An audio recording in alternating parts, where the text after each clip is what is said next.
তোমার বাবা কিছু বলে নাই? কি বলবে? যাক, তাহলে তো ভালোই।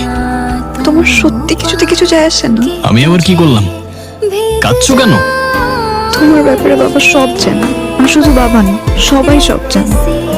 তুমি এসব থেকে বের হয়ে আসো, এসব কাজ ছেড়ে দাও। এই টেনশনের জীবন আমি আর নিতে পারছি না। তুমি যদি সত্যি আমায় ভালোবাসো, আমার কথাটা একবার শোনো, দেখবে সব ঠিক হয়ে যাবে। আচ্ছা দেখি, আমি বাবার সাথে কথা বলতেছি, তুমি চিন্তা করো না। সে তুমি যাই করো, কিন্তু আমাকে কথা দিতে হবে। কি কথা দিব? আমার সাথে সাথে বল, তুমি তোমার বাবার সাথে এই অবৈধ কাজ বন্ধ করো। আমি আমার বাবার সাথে সব অবৈধ কাজ বন্ধ করে দিব। এই মুহূর্ত থেকে ছেড়ে দিলাম। আজ থেকে সুন্দর ও সাধারণ একটা জীবন শুরু করো।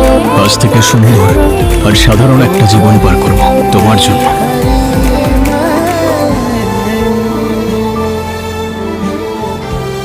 আজকের পর থেকে আমাকে আমার মতো থাকতে দাও তুমি। কি কইতেছস তুই? তুই কি পাগল হয়ে গেছস? তোর মা মরে যাওয়ার পরে এই পর্যন্ত আমি তোরে নিয়ে আসছি। তোর জন্য তোর এই জীবন আমি তৈরি করছি। আমি আকাশ। আমার জন্য না বাবা, তোমার জন্য তুমি এই জীবন বানাইছো, কিন্তু তোমার প্রতি আমার কোনো অভিযোগ নাই।